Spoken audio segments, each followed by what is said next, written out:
लगा सकते हैं कि how much land is to be allotted for which food grain. ये मेरा पहला बिंदु है। जी धन्यवाद। इस पर क्या साथ में प्रश्न भी ले सकते हैं? मुझे कोई आपत्ति नहीं है। उपस्थित सभी साथियों से आग्रह है कि ये जो पहला बिंदु अभी जो आदरणीय श्री मैथिली शरण गुप्त जी ने रखा, इस पर कोई अगर किसी का प्रश्न है तो वो पूछ सकता है अपने को अनम्यूट करके। मैं बोलूं जरा अभिषेक जी? जी सर, जी बिल्कुल। अच्छा, एक तो गुप्ता जी को बहुत बहुत प्रणाम।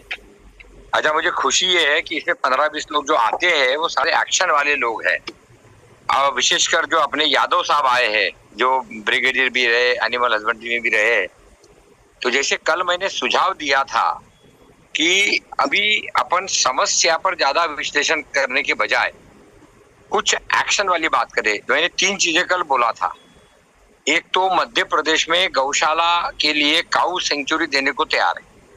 मेरे ख्याल से यादव जी का भी बहुत अनुभव है, पंचगव्य गाय गोबर, हमारा यूनिवर्सिटी भी है, और एक उन्होंने उनको दे दिया है अपना इंदौर के पास वाला जो क्या नाम है ये अभयारण्य, दत्त शरणानंद जी महाराज को। तो मुझे लगा कि अपन क्यों ना लोगों को ढूंढकर ये जो अभयारण्य वाला मामला है, इसमें सारा गरीबी, जीडीपी, किसान, सात्विकता और पर्यावरण, ये सारे बिंदु ले ले। मेरा एक पहला पॉइंट मैंने कल भी ये बोला था। एक दूसरा, अपन इसमें नेतृत्वशाला वाला जो मामला है जो अभिषेक जी कर रहे हैं, क्योंकि गुप्ता जी का भी बहुत लंबा अनुभव है और करीब करीब सबका अनुभव है उधर, आपका उनका भी है, जो अपने वो प्राउड में काम कर रहे हैं, थोड़ा बहुत अपना भी है। तो हम लोग क्यों न मिलकर गुप्ता जी के नेतृत्व में, जैसे हमारा कानपुर गौशाला है, इतनी बड़ी जमीनें हैं, ये है वो है वो है, लेकिन कहीं अटक गया तो नेतृत्वशाला लग, मैं तो कर रहा हूँ, हमारे दोस्त भी कर रहे हैं, लेकिन लग रहा है वो पूरा नहीं हो रहा। तो क्यों नहीं उसका विश्लेषण करे कि इतना सब, प्रेमानंद जी अगर आए हो तो जानते हैं कि इतना सारा प्रयासों के बावजूद भी सूत्रा कुछ हो नहीं रहा है। अच्छा, पैसे की कमी नहीं, ये दुर्भाग्य की बात है या सौभाग्य की बात है, पैसे की कमी नहीं है। तो जो जीडीपी और पावर्टी और ये किसान का शोषण, ये जो बिंदु है, अपन इसको एक्शन में डाले। तो दूसरा पॉइंट मेरा ये हुआ कि ये तीसरा पॉइंट, पहला हुआ वो अभयारण्य वाला, उसमें मेरे ख्याल से यादव जी का बहुत बड़ा रोल हो सकता है, उनका लंबा अनुभव है गायों के बारे में। ऐसी हमारे एक और भी है जो मध्य प्रदेश में बहुत काम कर रहे हैं, क्या नाम है उनका, वो जो रिमाउंड अभी वो जो आर्मी में कोर था उसमें से निकल कर ग्वालियर में बहुत काम कर रहे हैं, कुशवाहा क्या नाम है उनका। बहरहाल, तो 3 बिंदु निकले। पहला पॉइंट, ये जो ऑफर है मध्य प्रदेश सरकार का, इसको लोकल संस्थाओं के साथ अपने गुप्ता जी, यादव जी, वहां के अपने वो भी है, क्या नाम है मध्य प्रदेश के पंडित जी, शिशिर पंडित, जो लोकलाइजेशन है।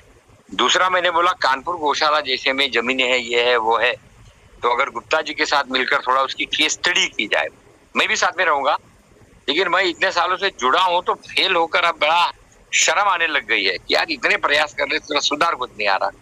तो प्रेमानंद जी महाराज उसके लिए सही है। अभिषेक जी आप भी जानते हो, आपने भी 2-3 मीटिंग कर ली है।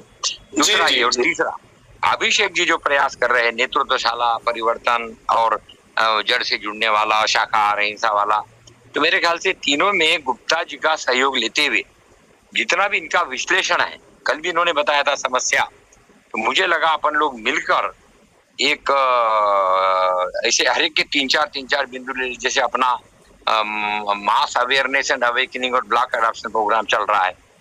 अब वो सब में गति का मैं एक ही कारण देख रहा हूँ कि हम लोग मिलकर नहीं कर रहे, अकेले अकेले मैं भी बहुत कर रहा हूँ, आप भी बहुत कर रहे हैं, अभिषेक जी बहुत कर रहे हैं, प्रेमानंद जी बहुत कर रहे हैं।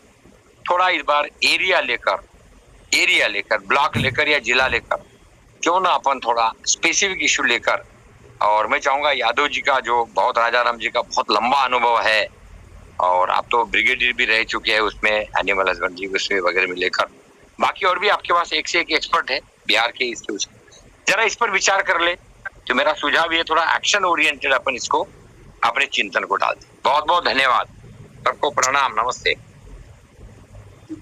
धन्यवाद आदरणीय कमल ठाकुर जी। मैं आदरणीय श्री मैथिली शरण गुप्त जी से उनके विचार जानना चाहूंगा इस विषय पर। मैं बहुत जल्दी एक पेपर प्रेजेंट करूंगा कि अच्छे भारत की गौशालाएं कैसी होंगी, और इसका फोकस जो है वो दूध ना होकर गोबर होगा, क्योंकि हमारे शास्त्रों में ये बात लिखी हुई है कि जब सभी देवी देवता गाय माता में निवास करने जा रहे थे और माता लक्ष्मी अपने इस भाव में कि मैं तो लक्ष्मी हूँ, मैं क्यों जाऊँ, इसके कारण वो लेट हो गई, तो गौ माता का जो निवास है वो गाय के गोबर में है। मेरे ख्याल से एक बहुत बड़ा ये सिंबॉलिक संदेश है देश के लिए कि आप कहाँ भटक रहे हैं। दूध इम्पोर्टेंट हो सकता है, अल्फ़ा 2 वैरायटी का हो सकता है, अमृत तुल्य हो सकता है, लेकिन सही लक्ष्मी जो है, लक्ष्मी जी वो गोबर में विराजित हैं। यदि हम गाय के गोबर को माइक्रोब्स और केंचुए आदि की जो नई नई टेक्नोलॉजीज़ हैं उनका यूज करते हुए यदि हम केमिकल मुक्त खेती में जाएंगे, तभी हम अपने खाद्यान्न को इंटरनेशनल मार्केट में आज की तुलना में 10 गुना कीमत पे बेच पाएंगे। तो यदि आप लोग इजाज़त देंगे तो मैं इसके ऊपर जो मैंने डॉक्यूमेंट बनाया है वो डॉक्यूमेंट हम आप सब लोगों के सामने पेश करना चाहेंगे। और मैं अब अभिषेक जी से अनुरोध करूंगा, और मेरा जहां पर भी जो भी सहयोग आप लोग चाहते हैं मैं उपलब्ध हूं, भौतिक रूप से उसमें कोई दिक्कत नहीं है। और